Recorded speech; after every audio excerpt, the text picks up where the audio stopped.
नमस्कार, मैं हूं आलोक वर्मा। मित्रों, डॉक्टर रजत मित्रा से बातचीत का सिलसिला अभी जारी है। पिछले एपिसोड में आपने जाना था कि रेपिस्टों के दिमाग में गुनाह करते वक्त क्या चलता है। इस एपिसोड में जानेंगे कि रेप के मामले में पुलिस कहाँ झूठ बोलती है। जी हाँ, और अगर आपने पिछला एपिसोड नहीं देखा है तो डिस्क्रिप्शन बॉक्स में उसका लिंक दिया हुआ है।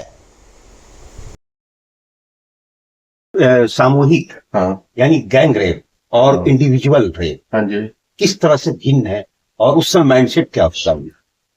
ये आपने बहुत अच्छा प्रश्न किया। ये जो है, लोगों का धारणा है कि जो गैंग रेप है वो ज्यादा ट्रॉमेटिक है, वो ज्यादा हीनियस है।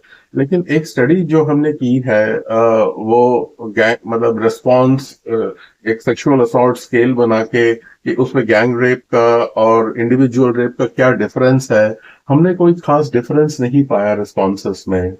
उसका ये कारण है कि जो किसी बच्चे के लिए, किसी लड़की के लिए एक वायलेशन भी जो है उतना ही ट्रॉमेटिक है जितना कि मल्टीपल वायलेशन। तो वायलेशन को या ट्रॉमा को हम डिग्री में मेजर नहीं कर सकते। तो माइनर डिफरेंसेस मतलब हो सकता है, लेकिन अगर हम लड़की के बच्चे के मन में देखें, जो सदमा पैदा हुआ है वो इंडिविजुअल रेप से, गैंग रेप से सिमिलर ही होता है, कोई फर्क नहीं होता।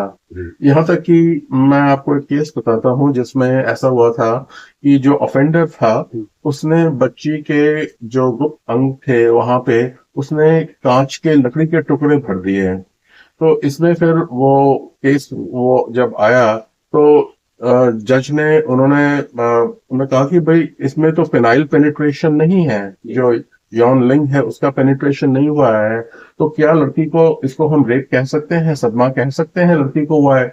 मैंने कहा ये उतना ही हुआ है जितना कि और किसी केस में हुआ होगा।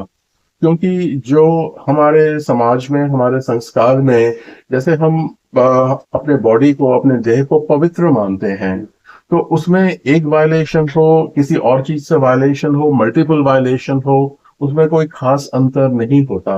ये एक धारणा जो है थोड़ी इसमें, इस भ्रम को दूर करना चाहिए। सर, वुमेन एम्पावरमेंट की बात चल रही हाँ जी। है, ठीक है। तो क्या आपको लगता है कि महिलाओं के प्रति या बेटियों के प्रति जिस तरह से यौन अपराध या और सारे अपराध बढ़े हैं, उसका कहीं ना कहीं कोई रिश्ता वुमेन एम्पावरमेंट से, महिला सशक्तिकरण से है? रिएक्शन है पुरुषों का इस तरह के उसमें? नहीं, क्योंकि जो जो रेप करते हैं वो as a reaction to women's empowerment कहीं पे मैंने देखा नहीं है। मतलब ऐसा जो है, मतलब जितने भी मैंने रेपिस्ट की स्टडी की है, और मैं करीब कम से कम 500-600 रेपिस्ट से इंटीमेटली जो है मैं उनसे बात की है, तो इसका वुमेन एम्पावरमेंट के साथ मैंने कोई कोरिलेशन जो है वो नहीं पाया है। राइट, ये जो है इंडिपेंडेंट ऑफ वुमेन्स एम्पावरमेंट है। तो ये फिल्मों में दिखाया जाता है कि वुमन जो जो औरत है, जो लड़की है, वो सशक्त हो रही है, वो ऐसा हो रही है। जबकि मैं कई बार समझता हूँ कि जितना हम वुमेन्स एम्पावरमेंट करते हैं या सशक्तिकरण करते हैं, उससे ये कम हो जाने के चांसेस हैं, क्योंकि वुमन जो है वो असर्टिव हो जाती है, और जो रेपिस्ट होता है वो बहुत ही एक सेंस में नॉन असर्टिव होता है। मैं आपको एक नर्स का केस बता सकता हूँ जो ड्यूटी फिनिश करके जा रही थी, क्योंकि आजकल डॉक्टर्स का वो है, डॉक्टर्स और नर्सेस के ऊपर इतनी जो है फोकस हो रहा है। उसको 3 लड़कों ने घेर लिया जब वो अपनी कार में वो नीचे पार्किंग लॉट में गई थी। तो उन्होंने घेर लिया और उनका पर्पस था कि उनके साथ सेक्सुअल असॉल्ट करना।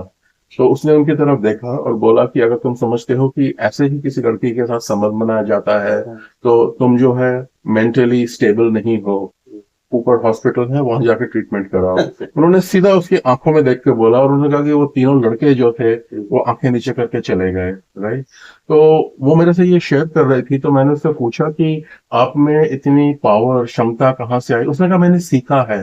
अब देखिए, अगर कोई औरत जितना अपने अंदर पावर फील करेगी, रेपिस्ट उतना ही नॉन पावरलेस फील करेगा।